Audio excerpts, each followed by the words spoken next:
Captain America Brave New World is now streaming on Disney Plus. Go.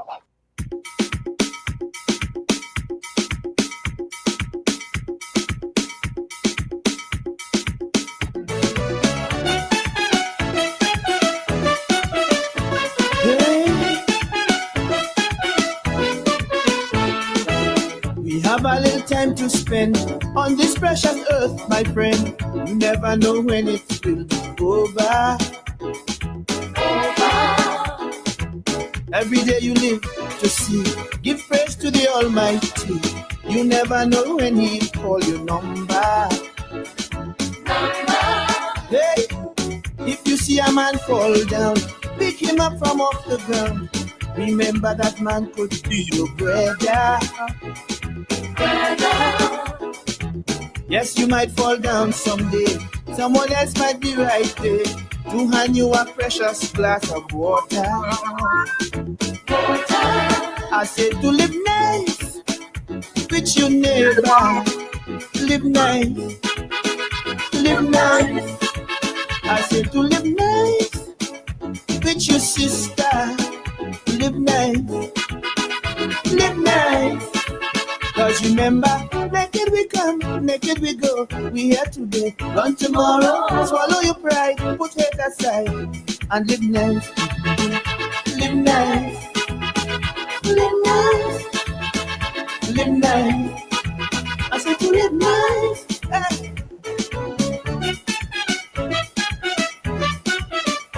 Hey. I cry for the youths today. They seem to have lost their way, drifting from the good old time traditions. They seem to be at a loss, on a great collision course, messing up with drugs and ammunition. Hey, recalling the old time days when we used to romp and play. At your neighbor's house was always welcome.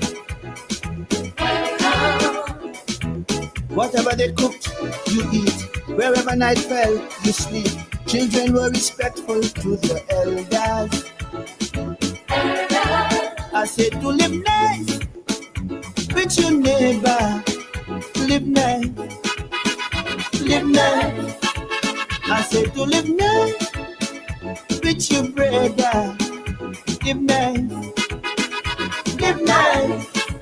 Cause remember, naked we come, naked we go. We here today, run tomorrow. Swallow your pride, put it aside, and live nice. Live nice. Live nice. I said to live nice. Just live nice. Hey. Yeah.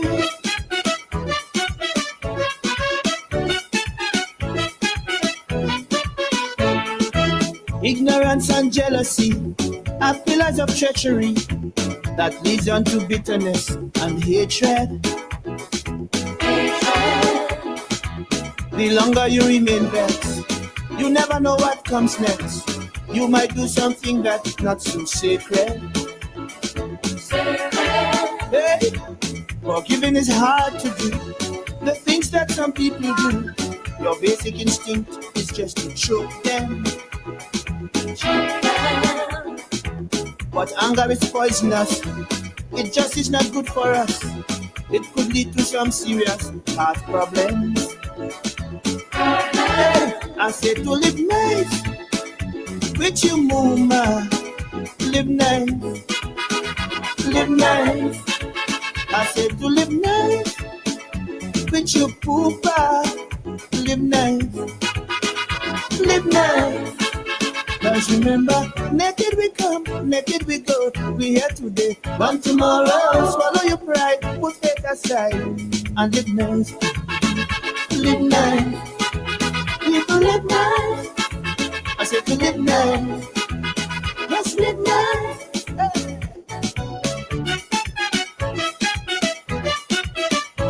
Hey.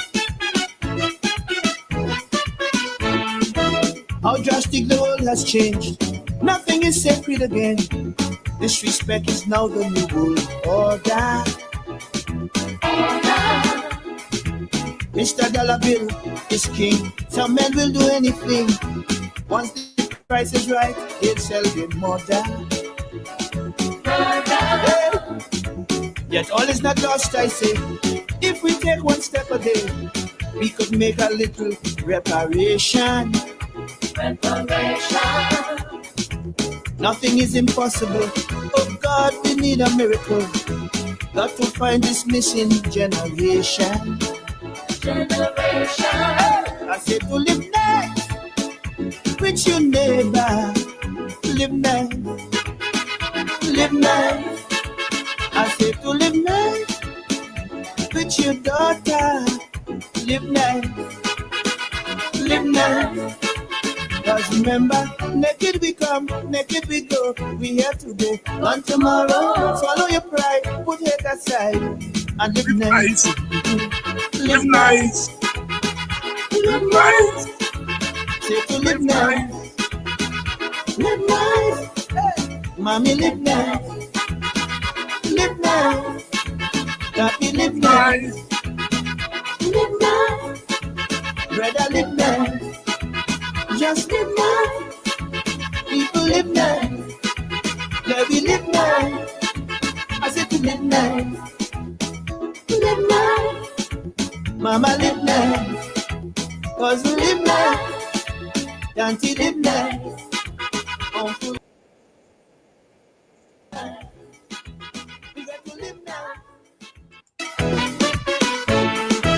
Ignorance and jealousy are pillars of treachery that leads on to bitterness and hatred.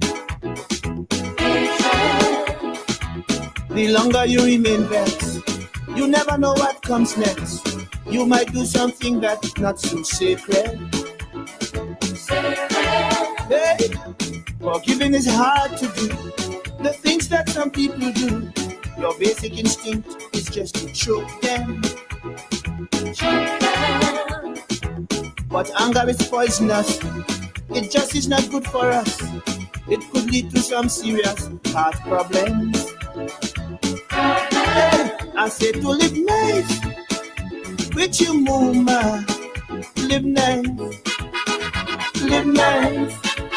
I said to live nice with your poopa. Live nice. Live nice. Cause remember, naked we come, naked we go. We here today, one tomorrow. Swallow your pride, put it aside, and live nice.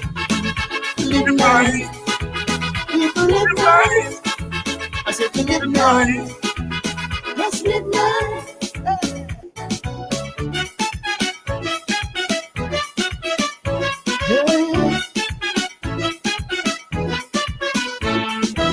How drastic the world has changed. Nothing is sacred again. Disrespect is now the new world order.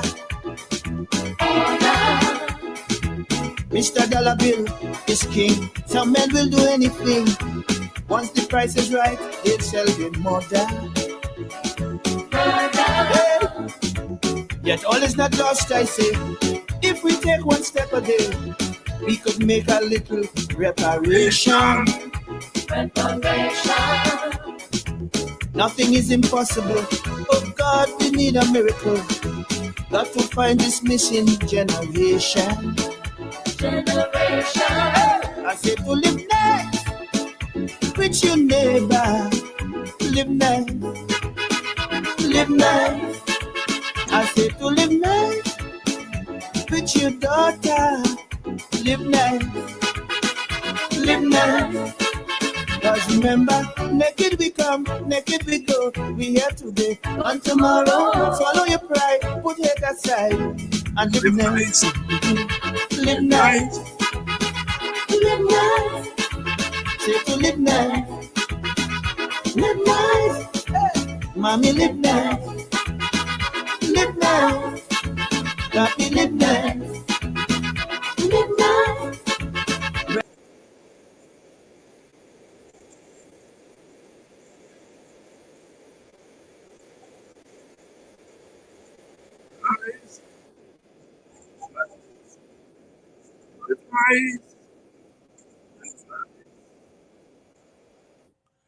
Live nice. The Roots Man coming in earlier with In Miami. It's Friday night. We walk up yourself a little. In Miami, when you miss me, I'll be in Miami. Miami Carnival. Roots Man. And then taking us out with Live Nice. Mama, live nice. Live nice with your brother, live nice with your sister. Our message to the world. Friday night is it. Dr. Vincent Adams is here. Wayne Cece is here, and we expect Audreyanna Thomas to be here. Lots to talk about. Lots to talk about. Yesterday was the second autopsy on little Audreyanna, and we had some added perspective from the pathologist down there in Atlanta, in Georgia. To all those of you who are joining us from Georgia, good night, good evening. We'll talk about what that pathologist had to say. And then today, it's been coming in thick and fast. GCOM announces 14th of July is nomination day for 2025 elections. AFC gears up for 2025 elections without APNU, but eyes partnership with like-minded persons. And then APNU WPA coalition begins preparations for upcoming elections amid concerns about GCOM. Those are the big news stories today, and our panel will weigh in on the issues, not necessarily what many of us who were rooting for a combined opposition, a large opposition, a grand coalition, but that's where things are at this hour. There's still nomination day. Things may change between now and then. But as of today, that's what we have. Nomination day is in July. So it's another 6 weeks or so. So we still have some time. But we're going to get the perspective of our analysts. APNU WPA coalition begins preparations. AFC gears up for 2025 elections without APNU, but ICE partnership with like-minded persons. Not the kind of news that we want, but let's keep hope alive. Brother Jesse Jackson has taught us. Of course, there is still that oil spill bill. It's still in the news. We'll, of course, get a sense of where things are. And then yesterday or the day before, Azadin Mohammed was hauled before the courts. Charged for forgery or something like that. And he also has announced that he will be contesting the elections without the APNU. and without the AFC and without the WPA. Yvonne said she's not surprised at the developments. Well, you know, when I left there, I think it was Wednesday or whenever, and we were talking with Mohammed, I said it's going to be nasty. It's going to be downright nasty. These elections are going to be nasty. Campaign is going to be nasty. Nasty.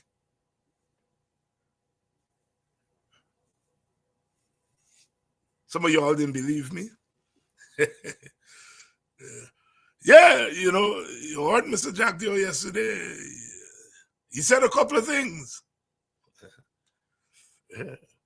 He said they're doing polls, and the polls show that they're going to win. He said, you remember Granger said we're going to win by 63%. He said he's not saying that. He said he also not saying, he's not giving any numbers. But they're going to win. The PPP spokespersons have been saying in recent times, the African vote is premium. Not me say so. I know so. I be know so. The PPP are now saying the African vote is premium. Nobody's path to victory. Nobody has a path to victory without the African vote. I know that. Me not take fire stick and night for go for look for me can see plain as day. I think everybody's now has to play catch up. It is now the African vote is premium. If the PPP get every single Indian vote, if they get 60% of the Amerindian vote, if they get a little share, the share of the mixed vote, they still can't get to 50%. They either got to get African vote or suppress African vote. We've been saying that. The APNU, WPA, or the AFC and other individuals, they cannot get to 50%, either separately or together without the African vote. I'm not bringing Mohammed in this. I'm not bringing Mohammed in this. For Mohammed to be useful to me scenario, he got to get Indian vote. Good evening and welcome to Politics 101. Live nice. I think a couple of my guests are ready, so let me bring them in and let's start the conversation. Good evening, Dr. Adams. Good evening, Brother Wayne. Hello? Good evening, Dr. Hines, listeners and viewers. I see Dr. Adams is muted. Yeah. Good evening to you, brothers. I'm back here, though. Good evening to you, Dr. Hines and Wayne and our wonderful Friday night listeners. And we have a lot to talk about on this Friday night. Yep. A lot to talk about. Let's get going. Yesterday in Georgia, there was the second postmortem performed by a pathologist there, and she had quite a lot to say after the pathology on the postmortem, the second postmortem. Significantly, she said she could not come to the conclusion that the child died from drowning. Significantly, people say, well, what new? As she said. She had said that the first postmortem was thorough. And of course, the government ran with that, right? But she also said that she cannot draw the conclusion the child died from drowning. She said that there's some other things that she has to do. She says significantly that there needs to be a thorough investigation to substantiate whether there was foul play or not.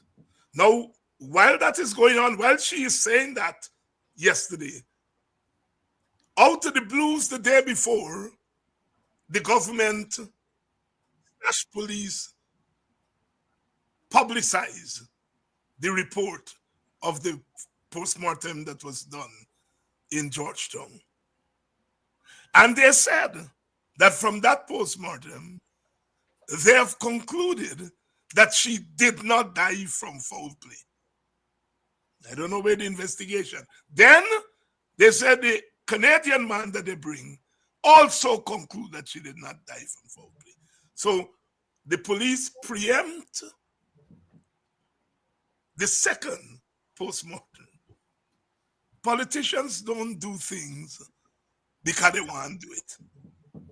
There must be a reason that they had this report from the first postmortem all the time. They never revealed it to the family. They never revealed it to the country.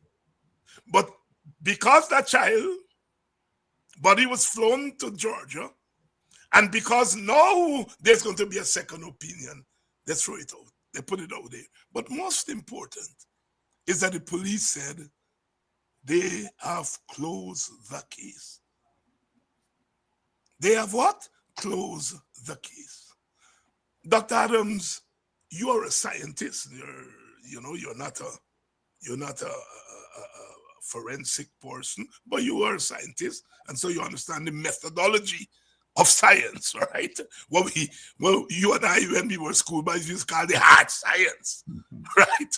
Implying that the rest of our science, social science, was soft science. But I can live with that tonight. You're a hard science man. You may not know pathology and all, but you know the methodology that scientists use. Given all that I've laid out there, what's your thoughts?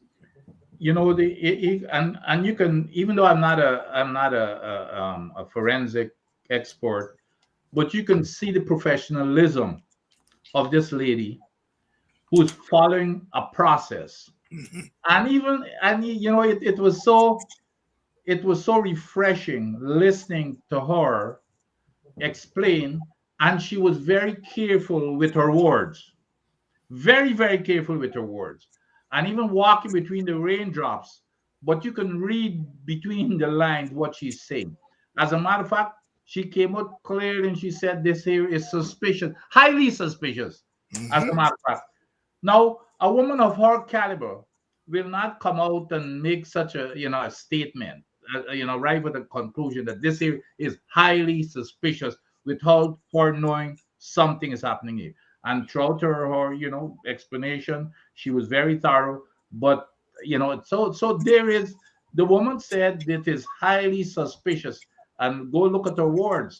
I think she understands what's going on here. Now, but the thing is though, Dr. Hines, just the cover up from start to end, it's stifling to the entire population. Remember when it started with the commissioner of police, our assistant commissioner or commandant or whatever the heck he is, trying to get the people away, get the parents away from this site. They wouldn't allow them to get in. I think critic went in there, the pool was empty. I think what is clearly established that young lady was not in the pool until the next day. And I think this lady understands that. And you can read through the lines that's what she's saying. And then you're right. They were trying to grandstand and stall. And when the young lady was moved to the second autopsy, immediately in the same day, they come out with this report that they've been stalling all the time. We saw where the girl's lawyer was asking for this report, Dr. Hines and Wayne. They never released this report until this young lady was moved to the United States, and they got scared to death. When you hear the president of this country, I mean, it like I said, the cover up is stifling. The president came out and declared that there was no foul play.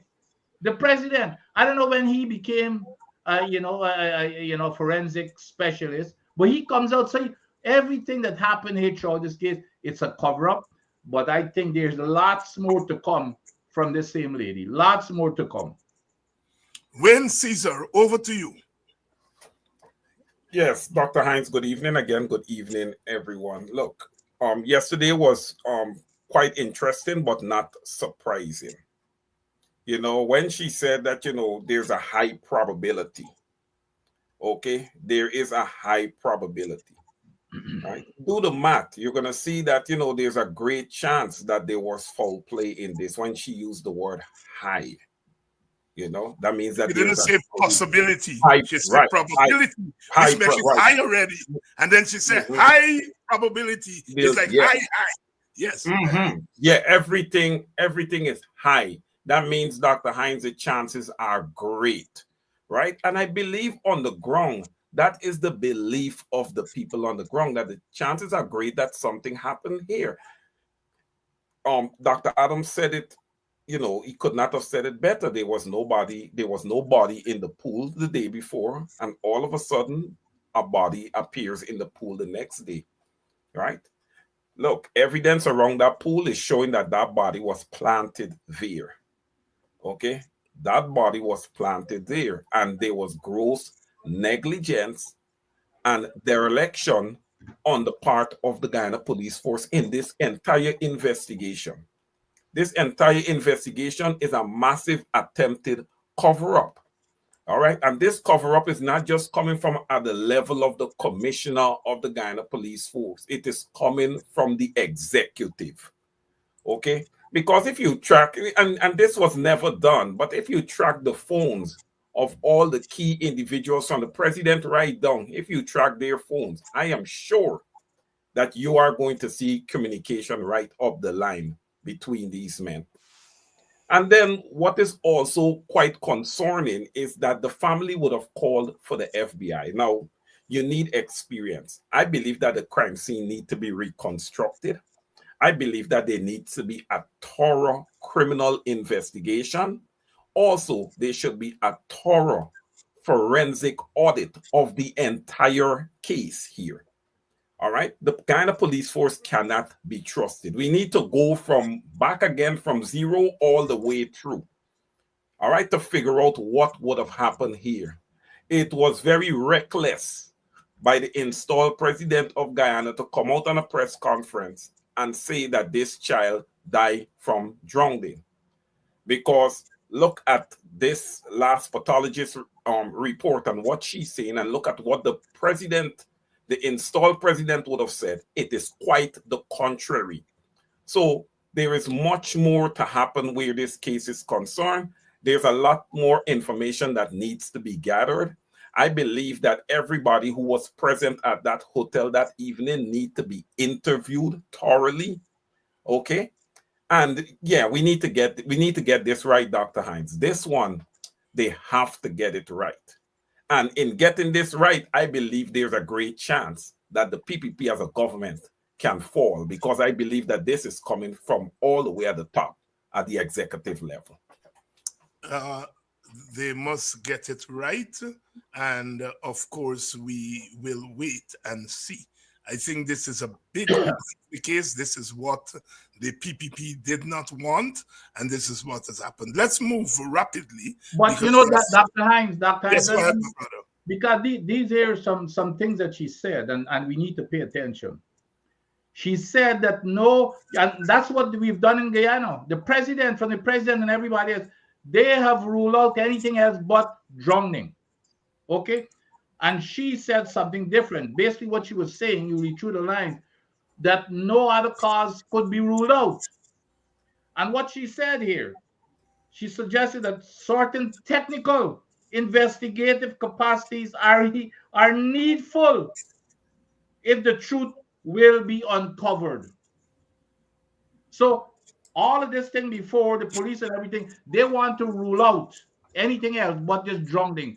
And it's not about the drowning itself. Is did the drumming take place where and how? You know, I talked to a forensic friend of mine, and he was telling me you could drunk somebody with a spoon of water, for example. So you don't have to duck them in that particular swimming pool. And we know whatever happened before that child came back to that swimming pool. So yeah, so I just wanted to put that in there because those are really nice. If they're, she was very cautious, but they tell a lot if you read through the lines of what she said. One other thing, Dr. Hines, I want to add up also is concerning. What is the time of death? We need something close to accurate when it comes to time of death also. Because I believe that the family could have been standing out there the following day or standing out there overnight. And that child was still alive when they first got there to that hotel and started camping out there. I believe the murder of that child could have happened later on that evening. So time of death is something that is key also, and that needs to be accurate.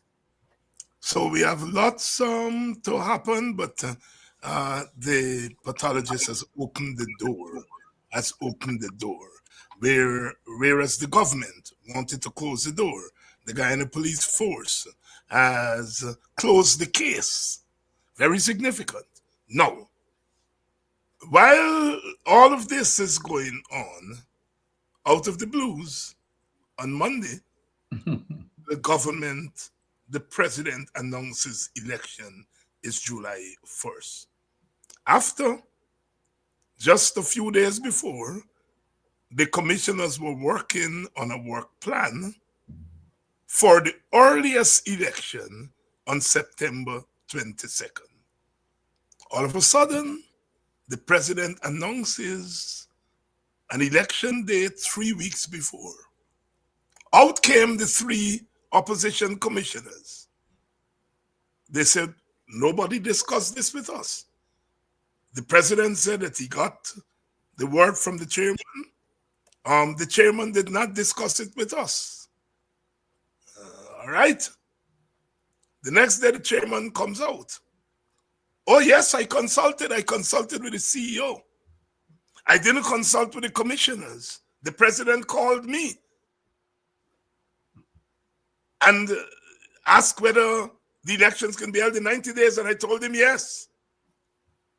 What she's saying is that, one, I can act as a one-man person, a one-man, one lone ranger. I don't need to consult the commissioners. This election is between me and the CEO and the president. The commissioners are not important here.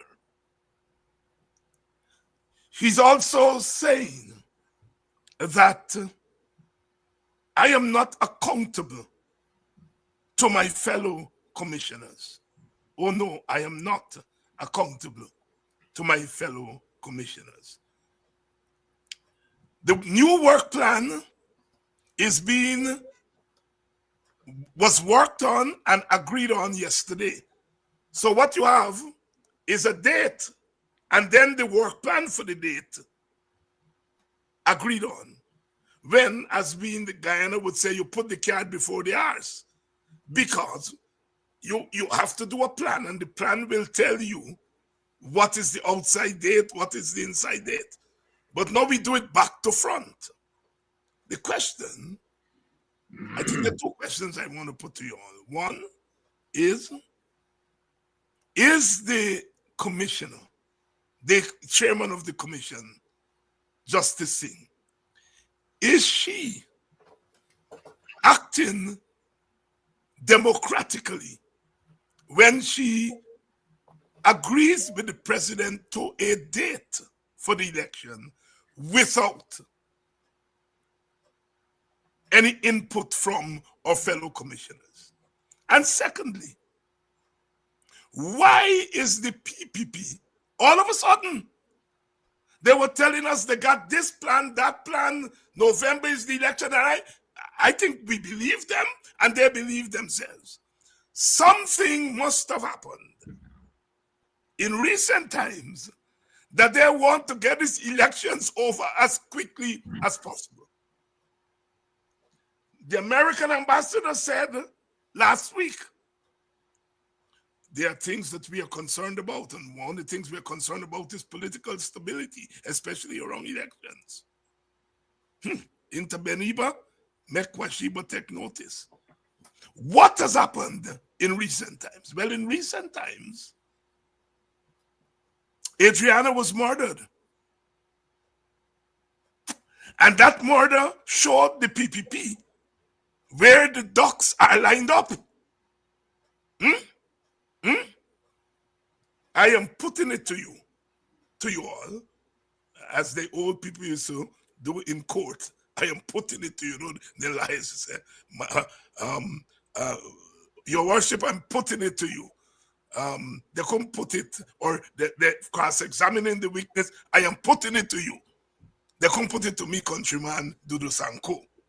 Because when the liar say, Mr. Dudu Sanko, I am putting it to you that you broke the law. He says, stop. You can't put nothing to me because you've not been there.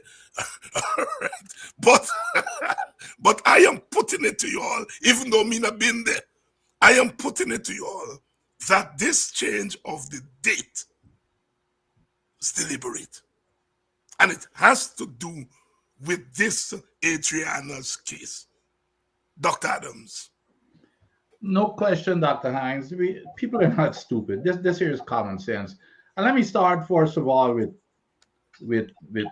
Commissioner or chairperson of Commissioner Singh. I do not put the blame on Singh. This has nothing to do, as far as I'm concerned, with Singh. This here goes all the way to the top. A fish rots from his head. Singh is not doing this on her own. Here we go. This here is not Singh, and you said that she was called by the president. Do you think that conversation was about, well, Claudette, could you tell me when could you give me a date for this election? And do you think that that's how the conversation went? He told her, if you look at the timing, I think in the Constitution or wherever it says that you've got to give, I think it's 90 days. It's almost fell exactly the 90 days. Okay, and here is how this here is you don't call it a project, but you treat everything like a project. And basically, a project is to come up with a timeline. And the way you do that, you look at all of the activities that you need to do. Let me say you're building a house, you got to dig the dirt first. Activity number one, you dig the dirt, it's going to take X number of days. You put the foundations, X number of days. You put up the posts, X number of days. And when those add up, when the times add up, that's how you come up with that total time as to what it's going to take. That was what their plan was about. That came up with September 22nd. They looked at every single action that they need to do to get to that election point. That it was September 22nd. Claudette was instructed, Dr. Hines. You're not to see that on a piece of paper to know that we're living in a dictatorship. Claudette is sitting down there and getting her big fat salary. Claudette have nothing to lose. She has nothing to lose. She's sitting there drawing down on her big salaries and whatever the president wants her to do, like most of the other officials. Which officials in the government would tell, is going against this government right now? That's the environment that we're living in. And you're absolutely correct in terms of why they've accelerated the time to get this thing over with. Everything is they're afraid that there might even be another Audreyanna coming up, or another shooting of the kids in Linden or something that is coming up. And they know that people's temperatures are high right now. Okay, they're high right now. So any little spark is gonna turn into a big fire. So they try, and then of course they're being warned already. They're being put on notice by countries such as the United States that we want stability. We want stability. So that's what this is about. They're hoping to get rid of it, before things get worse. But here is what the Guyanese people ought to understand. This is more of a reason why they better make sure that they get these people out of office. Could you imagine what would happen when they get carte blanche? If they go and win this election, they really would not care about what anybody is saying because they have retained the power. Even the United States and them, they will not care a damn. So every single Guyanese better take a hint, like you say, hint the Benima. Take notice. So that's what we're dealing with here. That is what we're dealing with here. It's a dictatorship, and it's not about Singh. It's all the way to the top. Not about Singh. This is coming from the top. And it's all about the elections, all about why they want it that way. He said Singh is just taking instructions. Wayne Caesar, over to you. Yes. Dr. Hines, Dr. Adams, I believe that there's a few factors, okay, that has triggered the PPP to call this election. Number one, I agree with both of you, the Audreyanna factor. And remember, the Audreyanna factor is still, though the Guyana police force and the Guyana government is, quick to want to dismiss this case and close it. This is an ongoing investigation. This is an ongoing case. This case is by no means closed. Okay? Number one, Audreyanna is not yet laid to rest. So this case haven't even started to close as yet. All right? We don't know what rabbit hole this case is gonna, lead down. All right? And like I said, this same case can cause this PPP government to fall. So that is one thing. All right? I believe that would trigger them to want to call the elections early before we learn more about what would have happened to this child. Okay? It's better we get elections over with. Number two, they went back to Parliament for $57.7 billion. They said some is allocated to GPL and all these different heads. That is absolutely not the case. Guyanese should not believe that. That is to pay for the elections. All right? That $57.7 billion is to make sure that the PPP is sitting there after September 1st. All right? I want Guyanese to wisen up. Because you just can't want to give me something when you want my vote. You got to work for me all 5 years, not the last year when the election cycle is coming around.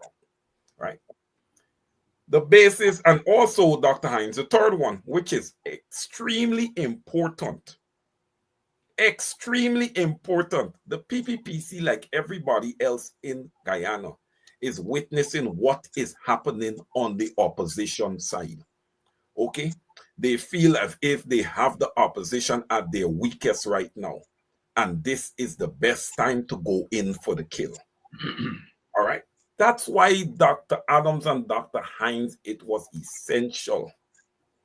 It was important. It is important to have a full coalition with everybody under that big banner. But I could understand. The stakes are tremendously high. Okay? And what I would like all the leaders to do is to just think about what they're doing. What they're doing is not exactly for themselves. Think about the poor people of Guyana, man. Think about the 53% of Guyanese that are living in poverty. Think about them. Not you who can put 5 or 6 square meals on the table for your children. All right? Dr. Hines, there's one of the things that I look up to you, man. And I'm sorry if I go off track a little bit here. It's how you do things as a leader. All right? Leaders are put in place to lead. Sometimes you might not be at the top of the pecking order, but you are still responsible for executing. Dr. Hines, Dr. Adams, it does not matter who is the president. What matters is about whether these leaders are executing on behalf of the people. I don't want to think that I am smarter than these individuals. They need to get back to the table and they need to get this right. This is critical for Guyana and its future. Over to you, Dr. Hines. Dr. Hines, yes, go ahead. Let me say something here. one of the key things here, when you see the United States is weighing in and say that, we want stability and everything else, I've been there. I know one of the key things that we live by in the US is follow the rule of law. They're scared to death when you look at our police force and everything that is happening in the police force. That is worrisome to countries such as the United States of America. It is worrisome. So that plays a major part also in terms, because there's really no checks and balances anymore, and they're afraid that something will erupt. And remember, Guyana is not like it used to be in the past, folks. Remember what Guyana is: a major oil producing country. Okay, it's not like they would ignore it anymore. Guyana is a major oil producing country. So as far as the United States is concerned and those other Western countries, they're looking for their investors to come here, pump the oil and get it out to them. Do you know, just to give you do you know what the advisory, what the travel advisory level is coming to Ghana? 3. Just a notch below Venezuela. And you know what's number 4 in Venezuela? Number 4 in Venezuela is to tell all of their people to don't visit Venezuela, come back home. If you're there, it's not safe. We're 1 notch below Venezuela at number 3. So they're not taking this lightly. So that's also a key. They want to make sure that there's stability there, because it would impact the United States economy because of our oil. Thank you very much. And let's move now to today. Early this morning, the WPA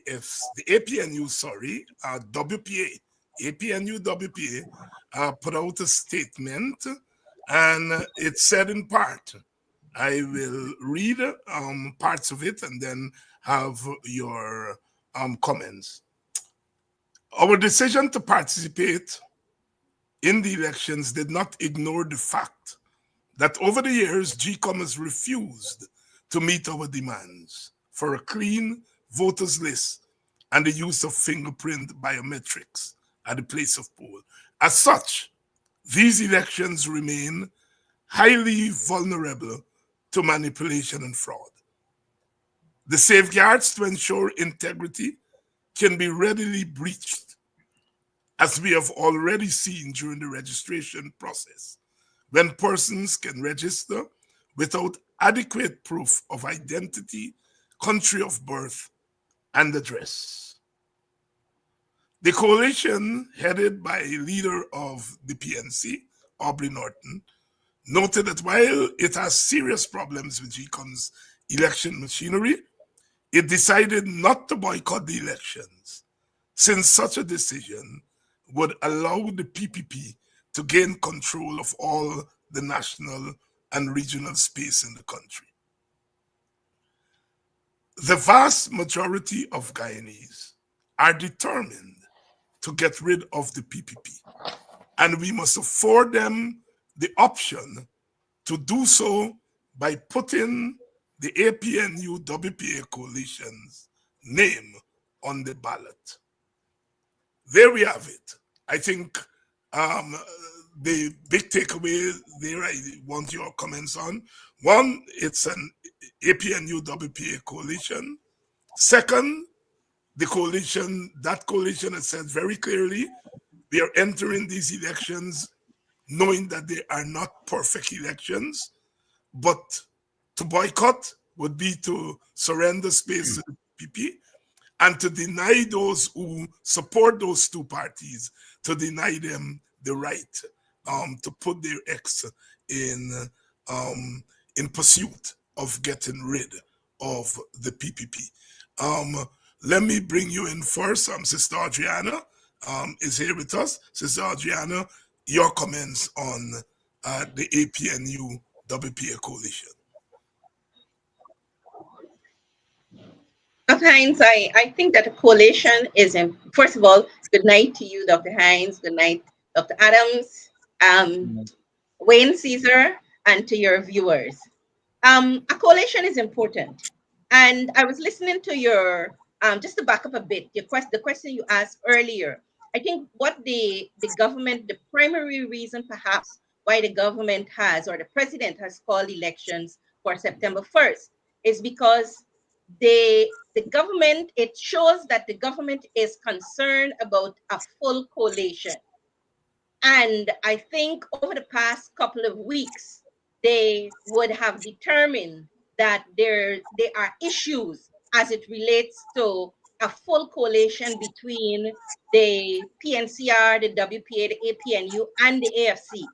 So I think that the president felt that it is advantageous to call the elections now, because if the opposition parties have not gotten their act together as yet, as it relates to a presidential candidate, then they're assuming that it's going to be difficult for them to get their act together and to have a coordinated, focused campaign over the next 3 months.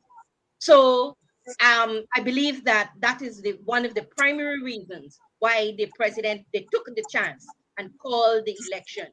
Coming to the APNU, and I said that to say that the government is obviously concerned about being challenged by a full opposition coalition with the PNC, WPA, APNU, and the AFC.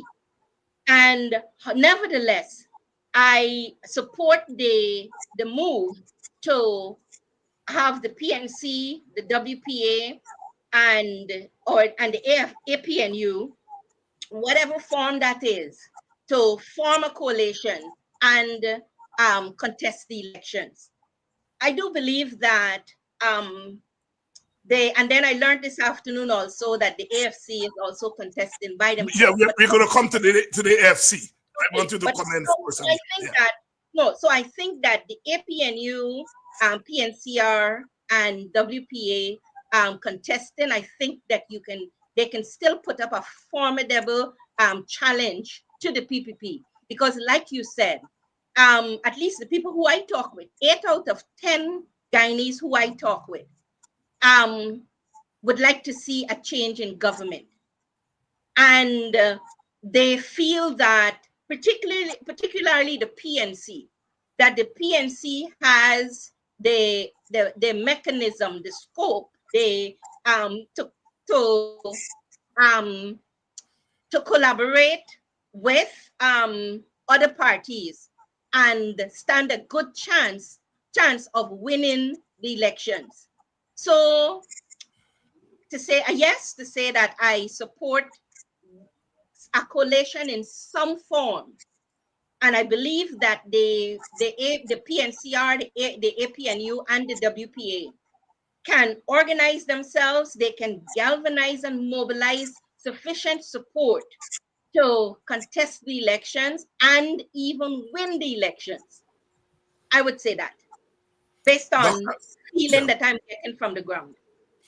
Dr. Adams, a divided opposition. It's no secret where you stand on a grand coalition, but that is not on the cards as we speak. Divided, the AFC leader, let me quote him here. What I can say, according to Mr. Nigel Hughes, what I can say is that I'm very, very happy with the endeavors of our negotiators at several stages. And I certainly, at a personal level, after that did not bear fruit, endeavored to try and reach a position in which we thought we can offer to the country a combined opposition. What I will say, according to Mr. Hughes, is that we are always committed to whatever is in the best interest of Guyana. That is always our first and foremost position. And I can say without any hesitation that we have done our utmost best up to the very last moment to attempt to arrive at a position in which we can offer to Guyana the optimal choice. And we are convinced and confident in our position at the moment. And that is where we are, I am afraid. Dr. Adams, for full disclosure, you are a member of the leadership of the AFC, I am a member of the leadership of the WPA. So for full disclosure. But here we are, a divided opposition. We have heard the APNU, WPA, what they had to say. We have heard the AFC leader. What are your thoughts? Well, I think everybody knows where I stand, inside and outside of the party. But of course, and that's why the AFC has always been what we call a liberal democracy, where views are freely allowed to be vented, and we've done that. We've been doing that over the past, what is it, months or even close to a year now. I think and I appreciate Sister Adriana, saying that time would have made a difference. I can tell you now that no time is gonna make any difference. Okay, the die is cast based on, you can see what is being the statements that have been issued by the party. So whether it was 3 months or whatever time from now on, I do not think that they would have made that it would make any difference. I think the line has been drawn.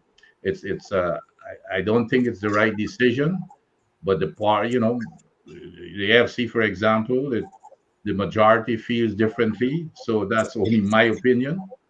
And the leader has spoken. The leader of the party has spoken. The leader of the APNU, WPA, has spoken, and I think they have recognized that, because I mean, we are short on time anyway. And when you go plan your party strategy and campaign, you can't be sitting there waiting. And that was some of the things that were discussed, and that's why the decision has been made. No, you've got to know when you're going out there as when you plan your strategy. You've got to know whether you're going in as a coalition or it's your party. The one thing the one thing that I know will happen, and my expectations, and most of in the opposition as a whole would expect, is that we do not get out there and bash each other. And I think we've made it very clear. The Nigel Hughes has spoken to that this morning, that this whole campaign must be a clean, based upon issues in a professional manner. So that's where it's at. That's what the AFC is planning for, and it's clear that that's what the APNU WPA is planning for. So I like I said, I personally don't agree with it, but that's the decision of both parties based on the majority in those two parties.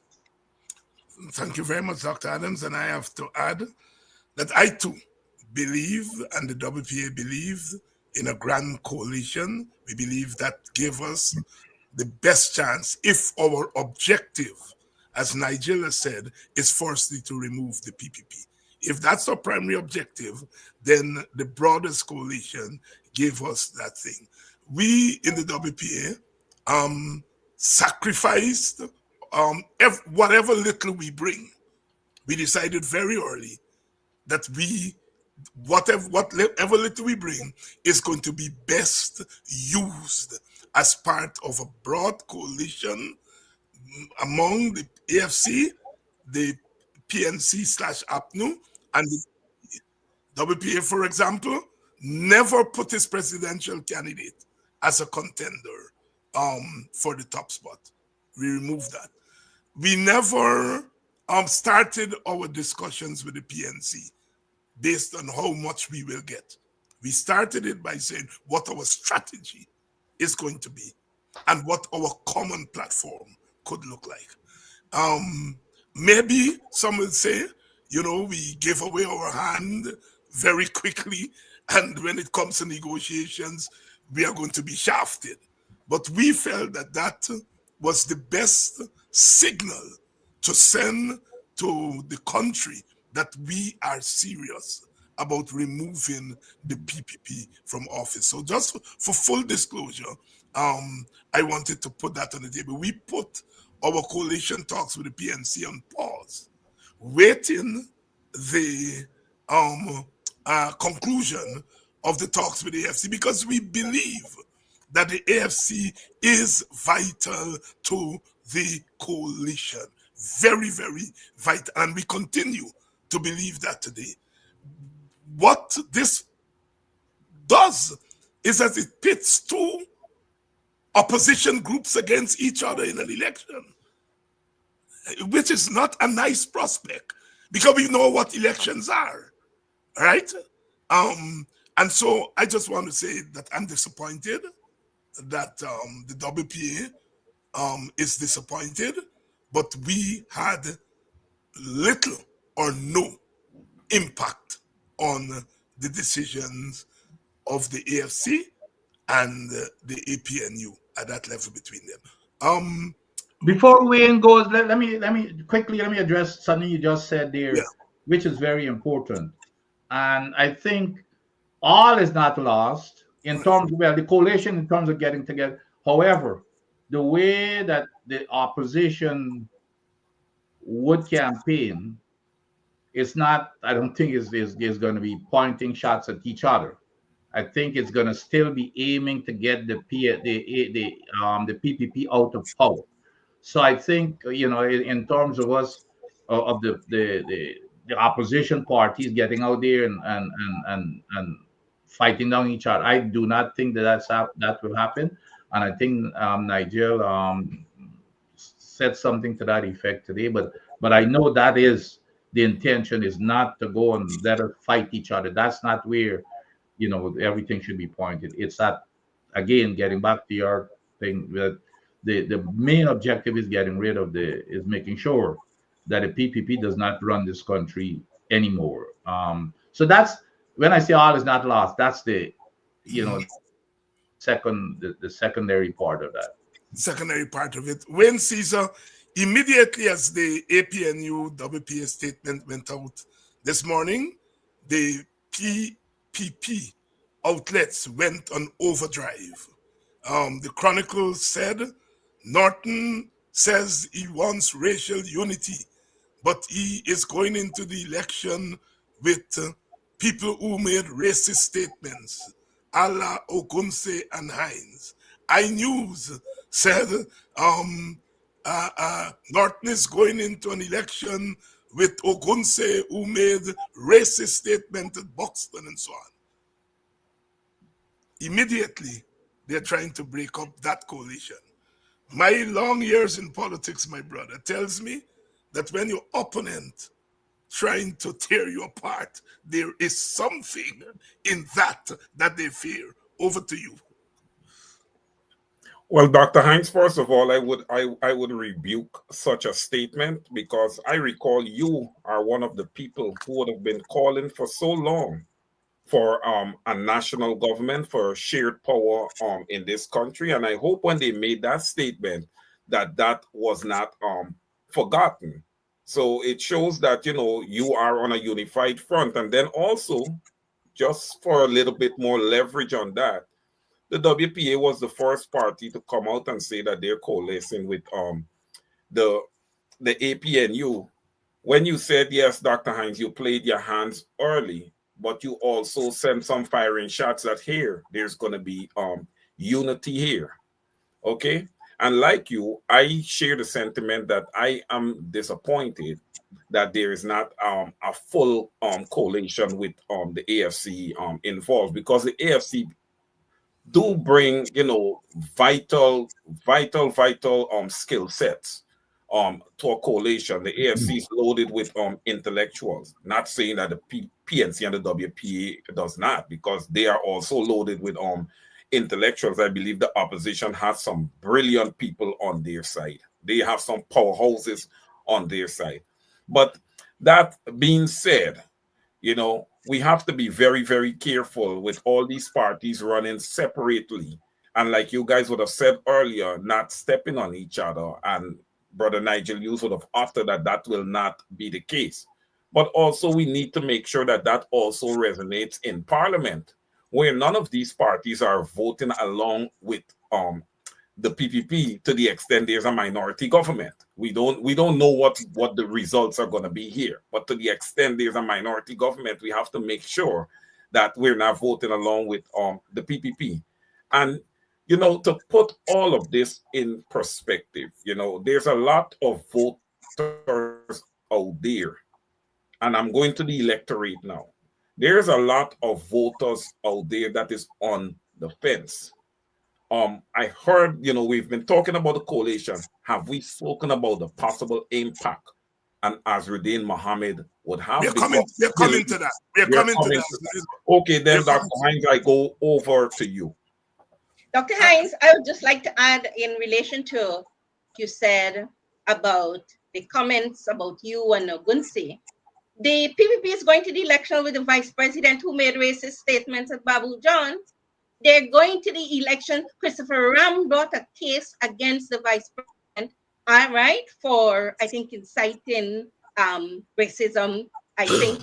And then Freddie Kisun brought a case against the vice president in the High Court, claiming that he is illogical racist. And I think, Dr. Hines, you give expert evidence in that matter.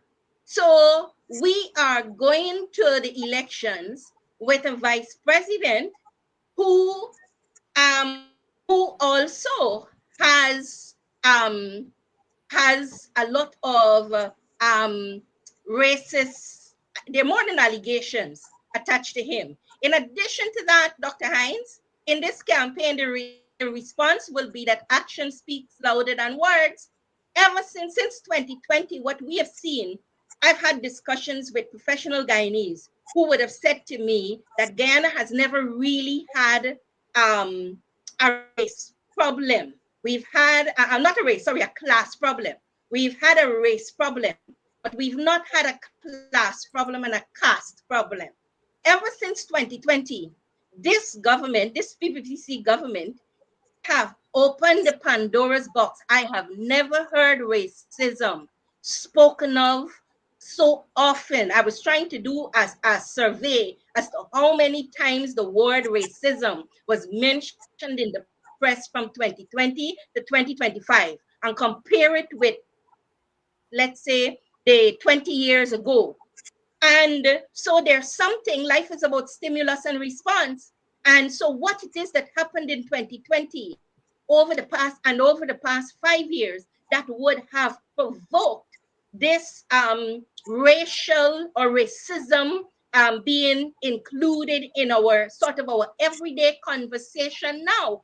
And there is something that the government has done that has opened the Pandora's box. So now we have the introduction of not just race, but we have class and caste. And if we do, like I said, if we do a survey, we will see there's a reason why the word racism is being racist are being mentioned so often over the past 5 years. That's not by chance. And so I think we need to be very practical and we need to push back against the government and their propaganda, I would say. And we need to push back with the facts. Yeah. Now, you know, Vincent Alexander was on a program last night, and he reminded the nation, something that a lot of people either forgot or don't know. After the 1992 election, the PPP did not have a majority in parliament. In Region 8, the WPA's vote could have either given the Region 8 regional seat, what to call, because you know some of our seats are top-up seats, some are from the region. We in the WPA, we had a chance to use our vote to give the PNC a majority and give them that extra seat, or to use it to give the PPP a majority and give them that seat. We gave it to the PPP and allowed the PPP to get a majority. Let me repeat that. It was the WPAs who gave the PPP a majority in 1992. We are the type of party don't like to big up ourselves much. It's not, sometimes we cuss ourselves because it's our disadvantage. Some people cuss me and say we learned it from Guyana, right? But we put those people in power in 1992 by giving them a seat. They did not have a majority. And I'm sure that some of you on this panel didn't know that. I didn't know that. There you go. There you go. I didn't know that either. Yes. Yes. Yes. We gave them the majority in 1992. And we told them plain, we asked them for nothing. We felt that in the interest of the country had reached the point. We felt that the majority of voters have signaled that they want to change. And we gave the PPP and said, here is the seat, go along to change. And I want to put that on the record for those who watch people like me today and call me racist and all those kind of things and refer to the WPA in that way. Here is the Chronicle headline this morning. Immediately after that, APNU WPA. But before you get off there, Dr. Hines, that's pretty powerful. That's a pretty powerful comeback. Trust me. What you said there about putting the PPP, that is a powerful, powerful comeback. Yes. And those who are saying that we are now lining up with the PNC, who was our arch enemies, we lined up with the PPP when we felt that the country needed to move on. And we are coalescing with the PNC now, as we did back in 2011, because we think the country needs this. It's not about the WPA per se, it is what the country needs. That Ernest is saying, you remember that? People like myself, we have to walk around this country. Let me finish, sister. We have to walk around this country. And there are a lot of black people who be saying to me and Ogunse and the rest of us, is that you put them in power, you know. Black people are telling us that. It's all you put them there. So when you see people like myself go the extra mile to get this government out of office, we help them to get into office by taking a principled position. And now we are taking not a principled position. They're killing us. My sister Sherry Robe is saying it was a big mistake, you know, but the country must know these kinds of things. All right, go ahead, Audreyanna. Dr. Hines, and you know what this campaign would also be about? I don't hear people saying that, or East Indian Guyanese saying that Aubrey Norton is trying to put them back in, make them indentured servants. I don't hear people saying that Nigel Hughes wants to make them indentured servants. I don't hear Indo-Guyanese saying that David Hines wants to make them indentured servants. But all over this country you walk, this elections here is about black people are saying we are not going back into slavery. And they're saying that this PPP Gussie government, if they go back into power over the next 5 years, black people are afraid that they are going to put them back in slavery. I'm just telling you it as I buy it, as they say it. As a matter of fact, some of them are saying that we're already in slavery. And so that is another point. I do not hear East Indian Guyanese saying that they're afraid that Aubrey Norton will make them indentured servants again, that they're afraid that Nigel Hughes will make them indentured servants, that they're afraid that David Hines and the WPA want to make them indentured servants. And that is a fundamental point in the narrative as we have these discourse, right? As we have these conversations around race and elections and about power and authority and governance. Thank you very much for that, sister. And you know, before I come to you, Wayne, what you said is very important. Look, and I don't want to say that African Guyanese activists and leaders are saints, because we are not. We have made our fair share of mistakes.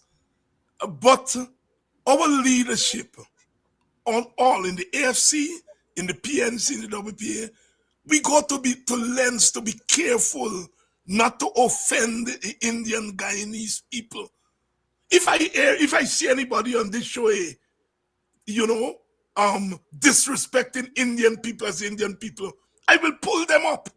It's not my belief, personally or political. So I am saying our leaders, all of them on the African Guyanese side, are very, very careful not to do that. So when I see a Freddie Kissoon who said that David Hines bashing the Indians, I'm going to sue him. I'm going to sue him for him to tell the public and give the evidence where David Hines bash Indians. David Hines bash the PPP.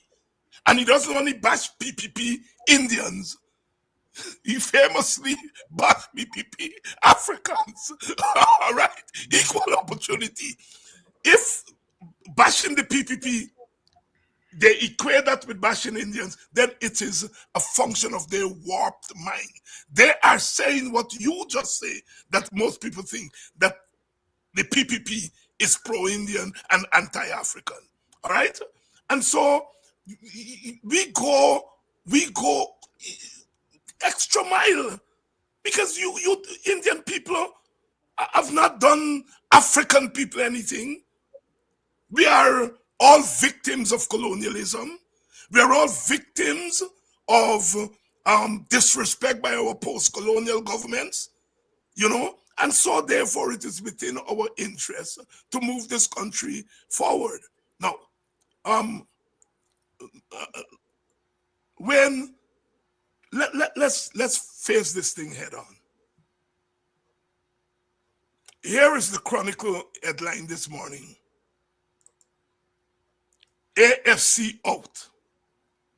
Norton aligns with controversial WPA David Hines ahead of 2025 election. They didn't come up with that this morning. They had that waiting. Yep. It shows you that they want us disunited. AFC out. They're laughing. Now let us break up what is left. It is clear what their strategy is. And the fact that we don't have a full coalition as we speak, I am still hopeful. But the fact, maybe Doc don't hear my hopefulness. But I think the very fact that we don't want, we have given them a moral, I don't want to use the term moral next to PPP, but it has given them a kind of so-called victory for a day, because that's what they want. Now, when season, then I'm going to come back to Doc and Audreyanna. The AFC, and I suspect the AFC is going to go, as they say, with individuals and so on the opposition side, going by themselves. The APNU, WPA going. We are splitting our constituency. How do we, the PPP has said that the African vote is premium. I may be wrong, but I agree with Audreyanna. Everything I have seen on this program, I've heard on this program, Guyanese people that I have talked to abroad, they wanted a full coalition to lock in the African votes, because that's our base. It is not that we have to have Amerindian votes. We have to have whatever East Indian votes. And frankly speaking, I think the East Indians who are going to vote for either the AFC or the AP and UWP have made up their minds already. They're not going to come out. They can't come out and show their hand, because then you know what's going to happen to them in the Indian community. But I think that vote for us in the Indian community is already there. Whether it amounts to 1 seat or 2 seats or half a seat, I don't know. We don't have a Moses Nagamutu factor where Moses came and he brought votes with him, vividly brought votes with him. But I think those votes are there. I think just as the PPP has calculated, just as their polls are telling them, none of the political parties could get to 50% without the African vote. That the PPP has said that, and they're not going to say that idly. All right? No. Sorry. No. Let me go ahead. And before before I forget. Yeah. You know, and I'm probably older than all of you, and I've never seen an election where there was a major victory, meaning by a big margin. We know people are going to vote. If we could have won in 2015, after 23 years under a government who was in rule, who had control of the election, we won it by a small margin. However, we won it. If we could have won there, the opposition will, still has the opportunity to make sure that the PPP does not get the majority. However, like you just said, they will not be a majority. It's going to be difficult to get a majority in of the parties in the opposition if we go it alone, and we cannot, of course, the Constitution, we cannot form a coalition after the election, which is a major flaw, and which is something that we failed to change when we were in office. As a matter of fact, we had set up, we had put certain ministers in charge of making that happen, and they never did a darn thing toward their treatment. Now, Sister Audreyanna had she said something that is really important here in terms of the feelings of the black folks. But here is what frustrates me and most people. Every place you go, and I've grew up in black communities, there's Linden, Christianborg of all places. In the valley, you hear people complaining. But when time comes to vote, they do not vote. It's that commitment, is how do we rally and motivate those people and mobilize them to understand what their votes mean. And that's where we have got to do some extra work to make sure that people understand and they really do believe what Sister Audreyanna is saying there. And the only thing that can change that is every single one of their votes. And they have got to understand that. That's the one thing that frustrates us. If the opposition gets their voters out, all this crossover vote that everybody talk about, to me, it's really a myth. You barely gonna look if you get, it's a myth. In every election growing up was from a little boy, I ain't know about no crossover votes. It's gonna go along racial lines as far as I'm concerned. But this part, when the Muhammad gets it, that's going to be another interesting. And we are going to get to Mohammed. Thanks for that observation, Doc. And when I'm coming to you, we're not taking advantage on you because you're a small guy. No, you're right. I mean, myself and the WP have been cursed the last 5 years with being racial. Everything is race. I can say no, and it's no secret. What we have dedicated ourselves in the last 5 years to do is to do exactly what you do. Because the turnout in 2011, 2015, and 2020, the turnout among African Guyanese was between 74 and 77%. Among Indian Guyanese, 89%, between 85 and 80%. And what I have dedicated, what we in the WP have dedicated ourselves to, is to try to give African Guyanese a consciousness that will bring them out more to the poll and raise that, because the data in 2020 showed that had we gotten an 84% turnout among our base, we would have won the election even with the rigging. And you look at the numbers and you will see, even with the rigging, we lost by a seat or two, with 77% turnout. If we had gotten 84%, so what we have been doing here for the last 5 years is mobilizing the opposition camp, speaking to them in their own name, which means you have to talk to them as Africans and not as simply voters. Because when you talk to them as simply voters, they suck their teeth. Right? You have to say to them, you have some unique problem, which we have been doing, and you all have been helping us to do it in the last 5 years. So that point you raised there is very, very, very important.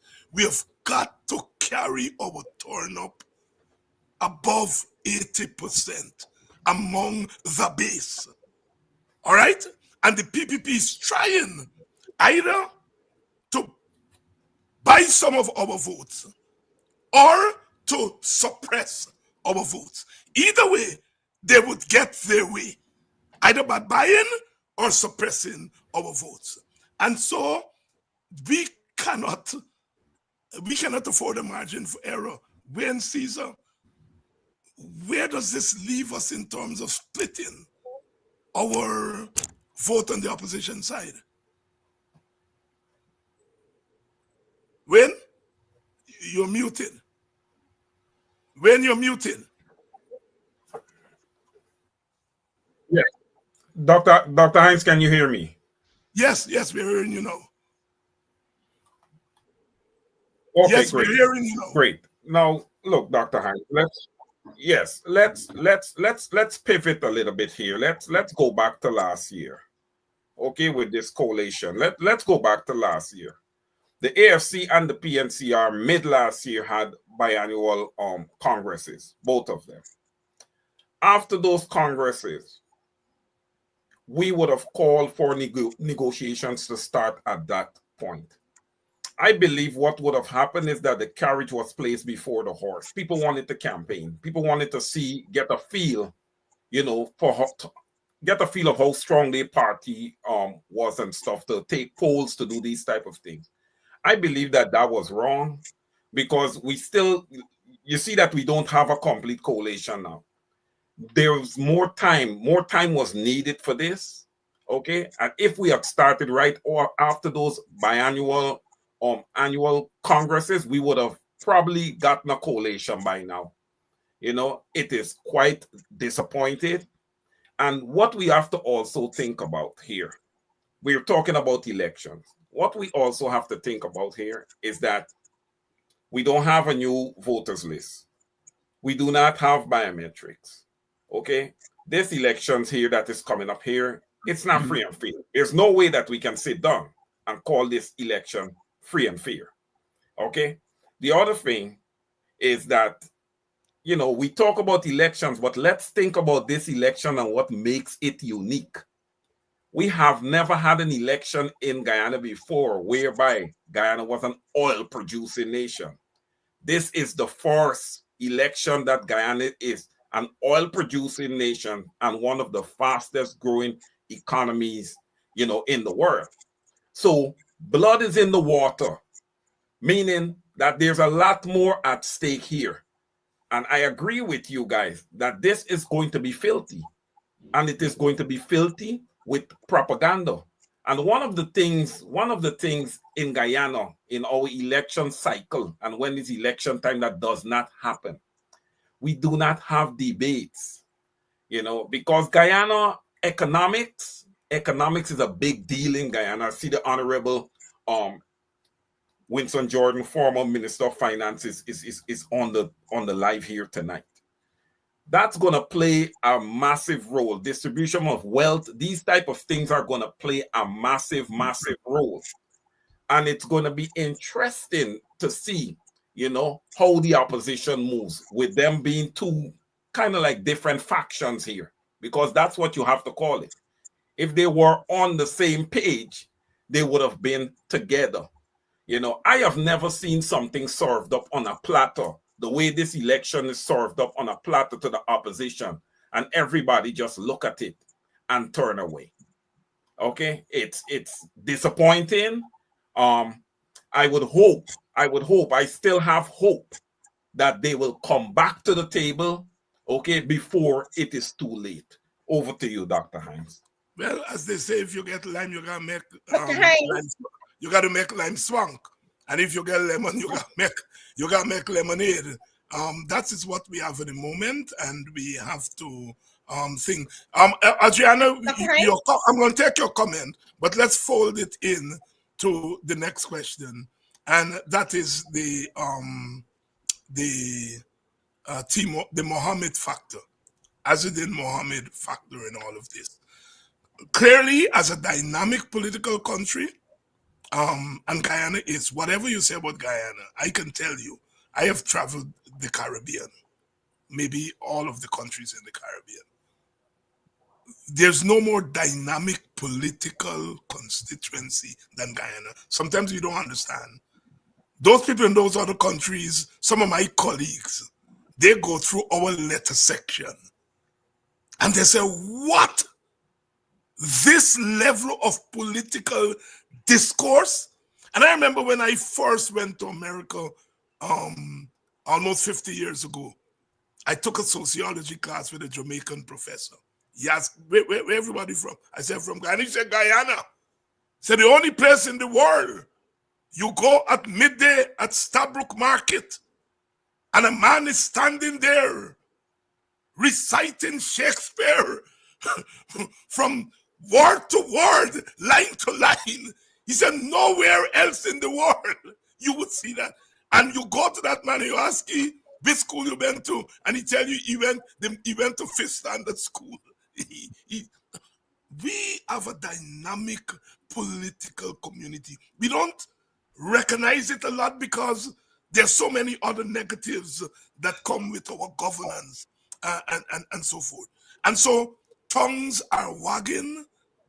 People are trying to figure out this Mohammed factor. Now, I old enough to have seen the Mohammed factor a million times in Guyana. It's not a new factor. But I appreciate that there are young people today who see it as a new factor and they're engaging it in ways that some people can't understand. But anyhow, Audreyanna, your comments and then fold in your thoughts on Mohammed with it. Okay. Thank you, Dr. Hines. Okay, I'd like to go back to when we were talking about the whole race factor. And I remember earlier, I think it was in last year, when there was this issue with the police referring to Afro-Guyanese men as Negroes. And I remember listening to a discussion where Mr. Nigel Hughes, and I think there was another lawyer from his chambers, and some other persons were on a television, one of these social media programs. And what was interesting about that program was for about 2 hours. And I looked at these men and women, and they were going around avoiding that C word. Because remember, they were talking about race in the context of Negro. And there was such respect with which they were referring to our Indo-Guyanese. Even when I think Ogunsi was on that program, and even when they wanted to make a reference as a factual reference, you saw the respect that they had for our Indo-Guyanese in terms of making a reference in relation to that C word. And I looked at this program and I said, look at these Black people, let me put it this way. They have such respect for humanity, even in the face of an emotional discussion around what should African people be called. And I just like to bring that back up as an observation, right? And because remember, my field is as also partly communications, one of my area of expertise. And one of my job is to analyze these things. So I wanted to bring that up. The other point I'd like to make is that I am also betting on the humanity of our Indo-Guyanese brothers and sisters. I think between 2015 to 2020, Black people realize that not because you look like me, it means that you will make decisions, all of your decisions in my best interest. And I think between 2020 to 2025, Indo-Guyanese realize that it's not because you look like me that you would make decisions in my best interest. So we come to 2025 with some of the experiences from 2015 to 2020, where we knew that everything, where we would have preferred for some of our values to be reflected in the decision making. And I think our Indo-Guyanese brothers and sisters are coming to the elections in 2025 also thinking that if only some of their values and principles could have been reflected in the decision making and the governance of people who look like them. So we come to 2025, I think I am betting on the humanity of our Indo-Guyanese. And I'll tell you this, as I was protesting, I did quite a bit of protesting this year. And it was in more ways than one, standing in the streets with a placard protesting. It was like doing a sort of a social conscious survey, public survey, if I can put it that way. And I was amazed at all of the different people who stopped and and with me. I was amazed at how many Indian people, men, mostly men, stopped and who spoke with me about their dissatisfaction about the president and the government not confirming the chancellor and the chief justice. Some of them came and they stood with me and said that it looks bad. And so it was doing sort of a social consciousness survey, so to speak. So I'd like to mention those two things. And the other point I'd like to make, Muhammad factor. The Muhammad factor. Yeah. And I'll tell you personally, I have made peace with Mr. Muhammad. I mean, I've had my whole issues. I mean, I'll be honest, when it comes to the sanctions and all sorts of things. And one day I said that, you know what? Lord, you know, I forgive the Mohammeds and I make peace with them. And whatever is your plan and purpose for their lives, let your plan and purpose be fulfilled. And I said that to say this, that I was discussing the Mohammeds with a colleague of mine in the context of, I said the Mohammeds are not in office. And when I look at over the 5 years, the people who are in office, like the president and the vice president, when I look at the suffering that they have put people through over the past 5 years, I was thinking that, look, why should I have an issue with the Mohammeds when the people who were appointed and elected to serve the people of this country treated the people in this way? And so when I looked at the attitude of President Irfan Ali and the vice president and the government towards the people of this country, towards Black people of this country, I had to forgive the Mohammeds. Will the Mohammeds make a difference in the elections? No, but this is where I'm coming from. Can their popularity be translated into? This is the point I'm coming to now. I think with the Mohammeds, it's where I think that that we have focused for a long time on popularity. I heard Mr. Mohammed said that he can run alone and he can win. But we all know, and I will be frank, Mr. Mohammed does not have, to be a successful leader, you need conceptual skills, technical skills, and people skills. Mr. Mohammed has people skills, but he does not have the conceptual skills and the technical skills, particularly in the context of this oil and gas economy. So if Mr. Mohammed, if I was an advisor to Mr. Mohammed, I would say to him,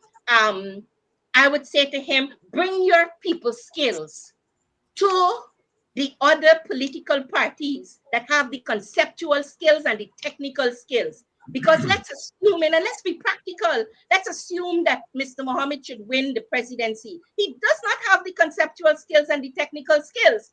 So then why are you asking the Guyanese people to vote for a president who does not have the conceptual skills nor the technical skills to govern, to administer, to manage the country, and to take the country to where it's to a place of growth and development?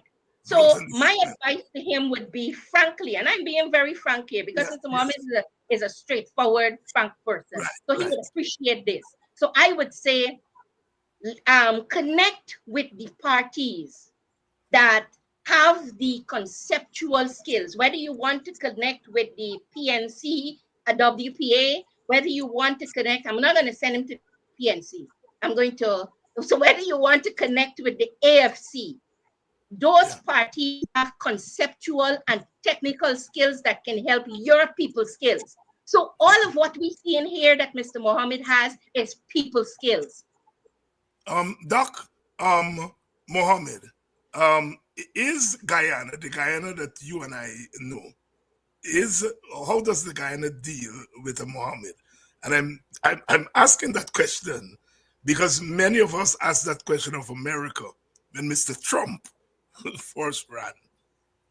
Is Guyana likely to head in the direction of America and make Mohammed, who I think is the Guyana Trump, right, a serious contender for office? Well, let me, before I get there, let me, and I know Brother Wayne and Sister Audreyanna still keeping this thing about hoping that somehow the AFC is going to get in. And I think it's a risky thing when commentators such as us still trying to let people believe that there is hope. I think, what that does, it frustrates people when at the end nothing happens. I think we need to level with the people. The leaders have already leveled, and I think we need to do the same. This ship has sailed. If a miracle occurs, fine. So I think that's very important because the two parties have already decided they have started a campaign as a single party, and I know that the decision is, I don't think there's any turning back. So we need to level with the people. Now, as far as Mohammed is concerned, and I know Sister Audreyanna said that he doesn't have the technical skill, but we don't let us assume that he will not get a team on board. I know for sure that because some of my friends are involved. And the other thing that he has in his favor, he's got a lot of money, and he's a very likable person as far as I can tell from both races. As I think there's a possibility that he's going to cut in both sides. Well, not only the East Indians and the black votes, but I look at him when he goes to these Amerindian villages.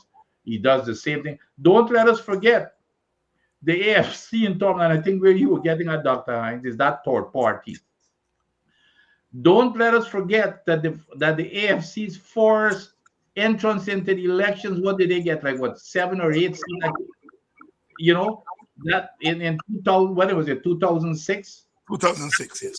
And the reason was because we've been living with the PNC and the PPP, and people just had this sentiment. Listen, you know what? We're getting the same regardless of who is in power. So we will go with this third party. There are a lot of political pundits who said that if the AFC hadn't formed a coalition, they probably would have been the majority party now.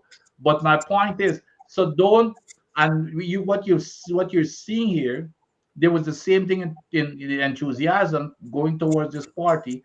You see, it was similar in 2006 with the AFC. So don't underestimate this guy. And the other thing is, probably the most important thing is that the PPP government is helping him. They've turned this man into a victim. And we know that human nature does not like people who are taking advantage of another. And he comes over as a very mild, mild-mannered person, easy to get along with, honest. People don't believe that they've got to worry about corruption because he's got enough money. Those are the sentiments. When I see him going into Linden, for example, and getting that kind of support, it speaks a lot. So I am not ruling him out in any way, not to win the majority. I don't think he's going to win the majority, but he will have a significant impact on this election. No question about it. Caesar, over to you, Mohammed. Yeah. It's interesting how you hear Azruddin Mohammed name and the Mohammed's name calling all the time. I believe what would have been forgotten is the fact that we have not gotten clarity on the death of Ricardo Fagundes. And, I am never willing to endorse anyone and say that anyone is welcome to join a presidential race when there is such allegations attached to that person. Also, what about the smuggling of gold through Venezuela and Brazil? Everybody talks about wealth and how rich these Mohammeds are. Well, you have to vet them, and you have to find out how they have gotten so wealthy, right? So, I mean, look, I am not quick to put these guys on a pedestal. I believe that they have to prove themselves. I believe that they need to come out and speak to the Guyanese people in reference to what would have happened with this whole paper sharks murder, and also the allegations of gold smuggling and these type of things. Look, I am not going to formulate an opinion for anyone else. Everybody is entitled to their opinion. But I'm going to say this. Ricardo Fagundes once lived in this world. He walked on this earth like all of us that's on this platform here. He's no longer here. And the Mohammed has been attached to it until they can answer to that. I do not believe that Azruddin Mohammed should be a presidential candidate. In Guyana, have we lost our morals? What is wrong with us? What is wrong with our standards? Where are our standards? Especially when it comes to leaders, because leaders set the tone. These are people that young kids look up to. Okay? So I am not ready yet to say that Audreyanna Mohammed, and look, it's just my opinion. I am not ready yet to say that Audreyanna Mohammed, you understand me, should be a presidential candidate. Look at the recent issue with GRA and these cars. Although Dr. Hines and Dr. Adams and Audreyanna, I did back Audreyanna Mohammed when this whole thing about duties on those sports cars came up. I said it is too late. They were all buddies all the time. Now that he decides that he wants to run for president, is then they try to bring these things up. That should be water under the bridge, because the PPP knew all the time about that. So don't bring that up now. But when it comes to Ricardo Fagundes, when it comes to the smuggling of gold out of Guyana, we need clarity on that. Over to you, Dr. Hines. Thank you very much. Hines, and on that Dr. note, Hines, quickly, Dr. Hines, I'd like to say in relation to what Dr. Adams said, that when he said that don't discount the Mohammed and the people the experts who he might have around him. The important point I'd like to make here is authority. So even if Mr. Mohammed becomes president and he has a lot of experts around him, I think as a people, we also have to think about who we give authority to, that presidential authority. That is a lot of power. And we have seen how, I had a friend who told me a few years ago, they said to me that Barjagbio knows how to use power. And I didn't realize that until from 2020 to 2025, that indeed the man knows how to use power. So we have vested authority in the government, in the president here, finally, and in the PPPC. The vice president is a part of that government. And we have seen how they've used that authority. So my issue is who we place the authority, whose hands we place the authority in. And to make the point, Wayne, just quickly to respond to what you say.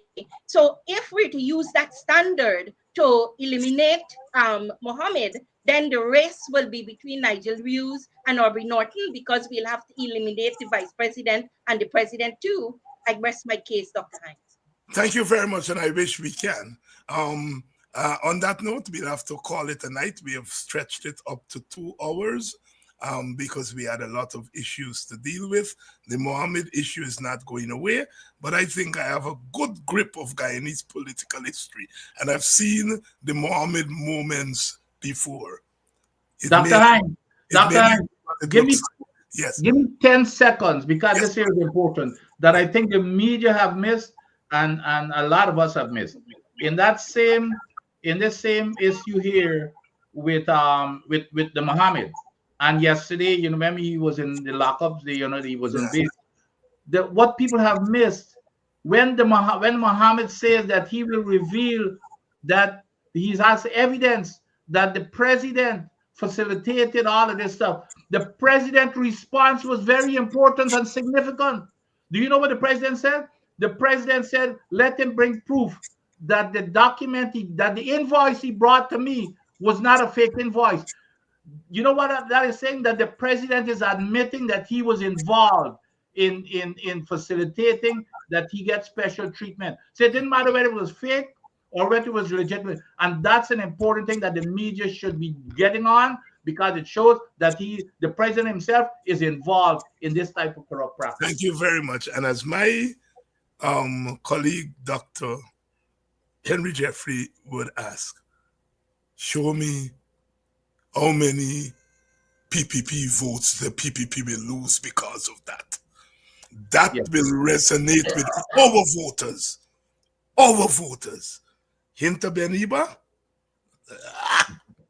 Mekwashiba, take notice. Again, brother Wayne, Sister Audreyanna, Brother Adams, thank you all very much for keeping me company on Friday night. And as Rootsman say, live nice. See y'all, folks. Good night. Good To live night. nice. Hey.